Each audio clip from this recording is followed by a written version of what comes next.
I had a chance to sit down with Certified Master NeuroCoach, international multi-business owner, speaker, and consultant, Miss Carol Register. In this video, she tells us her story, how she got into neurocoaching, some things that she had to overcome in her life, how she got from where she was to where she is now.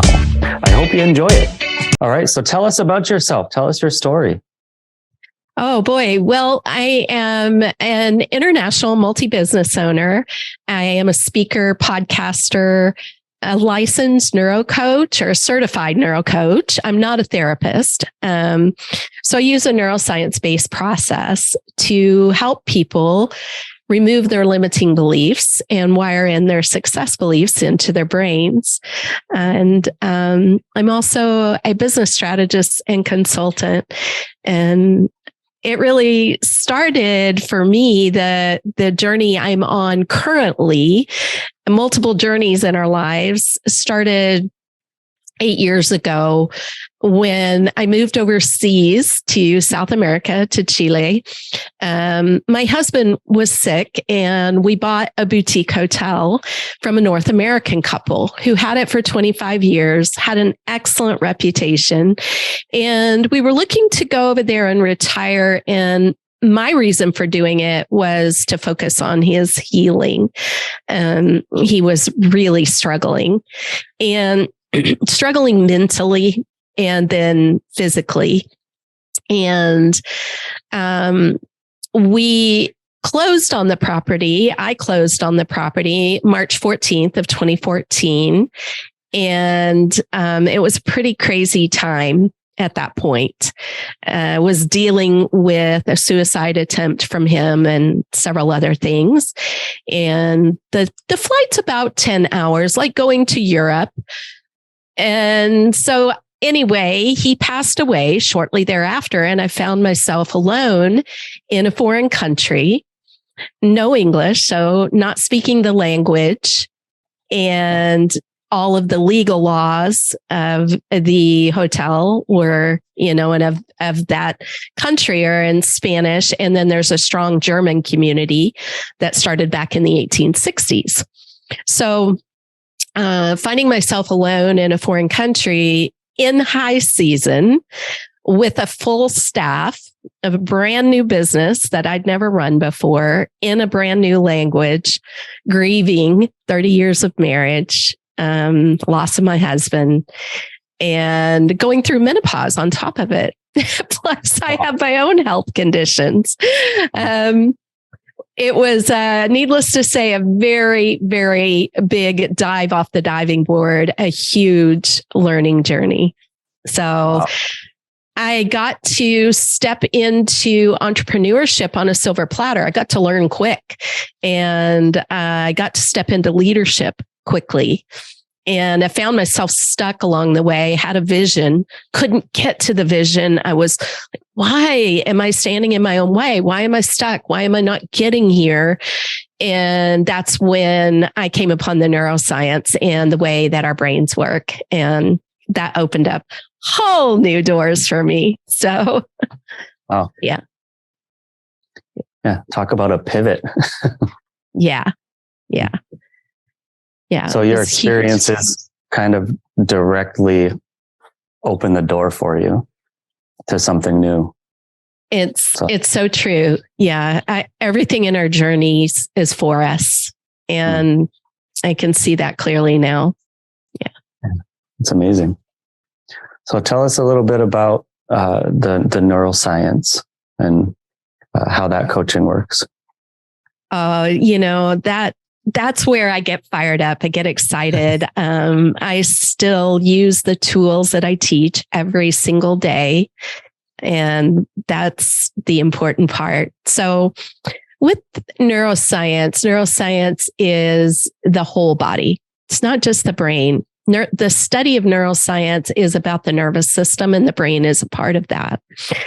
And I think that's important for people to understand, because often these days when we hear the word neuroscience, we only think brain and thought. And everything starts with a thought. And we are in the process of creating our realities. And that was powerful when I found that out. I was like, okay, I've got a reality that I'm really loving, but I'm stuck. So where am I not creating the reality that I want to create? And the power of the brain is incredible, but we operate by beliefs, and our beliefs drive our decisions, our actions, and our results. And beliefs are thought plus emotion together. So neuroscience, the nervous system is every part of your body. It's not just neuroplasticity to me. We're integrated. So it includes cellular plasticity, includes all of us, and thought plus emotion equaling the beliefs that are automated in our subconscious is important too, because it's not just the head, it's a connection with the heart, with the emotion as well. And we know now we have a gut brain and a heart brain. Heart has neurons. Heart has long-term and short-term memory. Our neurotransmitters, some of them are made in our guts, and our gut microbiome affects so much of what happens in our brains. So just the fact that we are able to know these things has been very powerful. We have way more power than we realize, and that gets exciting. Yeah. Yeah, like they say, we only use 10% of our brains. Yeah, that's right. Yeah. We have so much capacity and potential. We're really unleashed. And I mean, we can be unleashed. And when we get unleashed, we become unstoppable. So with the brain, important thing to know is the brain is always working to keep us safe rather than to make us successful. And the reason for that is because we have this beautiful subconscious, this automated system. We think so many thoughts every day that we couldn't even lift our heads off the pillow with the energy that takes to do that without this incredible system.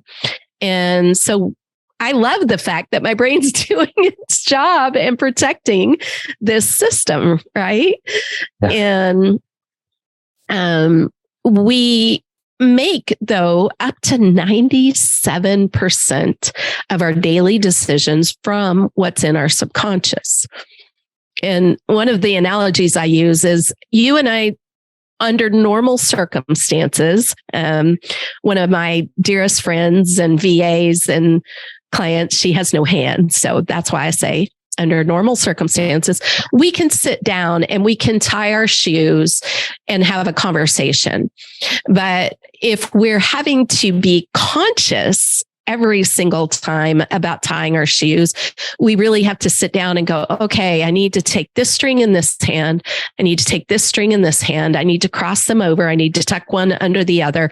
And you have to think consciously about what you're doing.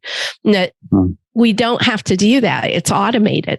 That's why we can sit down and have a conversation while we're tying our shoes or brushing our teeth or making our coffee or hot tea in the morning. And so when you understand how the brain works and you start to work with your brain to train it to have automated the success that you want, the reality that you want to create, that's where the magic and the miracles happen. Yeah, I love that. So it's like you're programming, right? Programming the brain. We do a lot of that with our training as well. So I can really relate to that for sure. A lot of these things and, these beliefs that we create or change, they're automatic until you change them yourself. And once you do, you start to see life in a different way and experience it in a different way. Yeah, so true. So true. And, it's great to hear that you lean into that, because I know that the work you do is developing leaders through martial arts, through the teens and the families that you work with. And when we take ownership of leadership in our lives, it has such a powerful impact. They say as many as 90% of us don't even realize that we're leaders. And right. once you step into that realm, that's a part of owning your power, right? Yeah, absolutely. Yeah. I remember that you have some 12, I believe it is, distinctions of leadership that you teach and operate by that. And I have those here, but I'd love it. I'd love to hear you share those. Sure. The 12 leadership traits, as they're in the book, are kind of just an introduction. And when you get to the end of the book, it's in the chapter called The Hidden Secret, because the book has 7 master secrets to make your child and secretly yourself a successful leader. So it's not just a parenting book, but it's kind of also a book for individuals that don't have kids. Now, what I talk about in there is that the leadership traits are not necessarily something that you can teach to somebody. You can't sit down and necessarily turn somebody's brain onto focusing on these traits. They have to demonstrate them on their own in some small way. And some people maybe demonstrate more of one than another, because they're not just traits, but they're skills that can be developed. So the first one is communication, right? Being able to communicate effectively. And it's not always just the way we talk, but it's just the way you deliver. Sometimes you communicate with body language, right? There's many different ways that we communicate, but in order to effectively lead, you have to be able to communicate clearly. Empathy is next. So if you don't possess empathy, it's going to be pretty hard to understand the followers and understand their psychology, to help them through any struggles they have. Yeah. Because we know that they're not looking at through the same lens as you. They're in a different place, and they might have leadership potential. Maybe they possess empathy themselves, but if you don't have empathy, then you can't put yourself in their shoes and understand where they're coming from. And then there's patience. Patience is really important because, you have to be willing to repeat yourself over and over again, not just to the same person, but to new people. Especially in our business, we have different levels that they have to go through, and they start in basic training.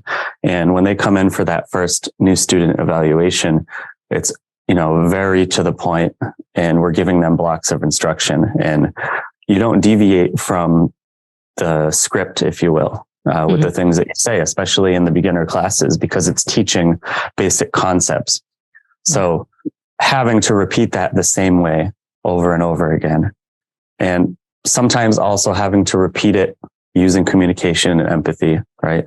Yeah. But repeating it the same way, but making them think you're saying it in a different way, because maybe they didn't understand the way you said it, right? So all of these traits kind of work hand in hand once you start to see them yourself and, demonstrate them. Once a person is able to show that they have these traits and they have the self-discipline, then you're able to kind of help them become a better teacher.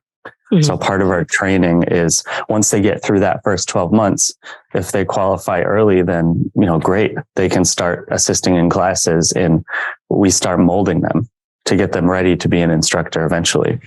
I can see where these leadership traits that you're teaching definitely do use a neuroscience process. And, one of the things that I lean into in my programs is a simple 4-step process to rewire your brain, reprogram it from the faulty thinking. And also I teach more than 20 principles of wealth. And the reason I do that is because most of us didn't grow up learning how the wealthy think. And they do think differently, and they operate differently. And when you operate by principles that are in alignment with your values, your self-defined values, this is where you remove decision-making fatigue and all these things. And what you're talking about here is skills and principles. From what I see it applying with these young people that you're working with in both entrepreneurship skills and in corporate skills. really high level stuff that you're teaching with this. And neuroscience wise, when we break something down and repeat it over and over, we really work with the way our brain works to train our thinking. Because our brains want to go into red alert to take us back to safety. And what the brain sees as safety is familiarity. And familiarity can be faulty because we've absorbed a lot of these things by the age of 7. That's when our comfort zones are primarily built. They're learning in research right now, which is incredible, right? And we're just absorbing all of these things, including limiting beliefs, including of, faulty thinking. And then we're trying to grow and move through our lives. And these things are not serving us. These thoughts and emotions are not serving us. And yet having these tools to break something down and have those small changes bring big, phenomenal results, I bet is something you see in this work over and over again. Totally. It's I'm a product of it, because I've been training for 27 years this month. Wow. Congratulations. Thank you. And I was 8 years old when I started, a little bit, 7.5, 8, somewhere around there. But a lot of this stuff, I started to realize as I was going through my training, some things I was learning from my teacher, who's a clinical psychologist. So I had a lot of really good training, informal training in that regard. But a lot of this, when I went in the military, the things just connected, and the traits and all of the fundamentals on the philosophical side and the definitions and all that kind of just came to be as I was going through all of that training. And it's the limiting beliefs it's a powerful thing to say. And being outside of the comfort zone, what did Chris and Jen tell us? They showed us that diagram, and you see your comfort zone, and then they put the little dot out there. This is where the magic happens, outside of your comfort zone, right? Yeah. So true. Yeah. And, these distinctions of leadership you mentioned. Oh, you mentioned your book, and I just want to lean in there. It's The Parent's Guide to the Black Belt Way, right? Yes. 7 master secrets to make your child a successful leader. One of the exciting things about your book and about these distinctions of leadership is that it's really for all of us, even though, you have it geared to the young people and the purpose that you lean into impacting the world there.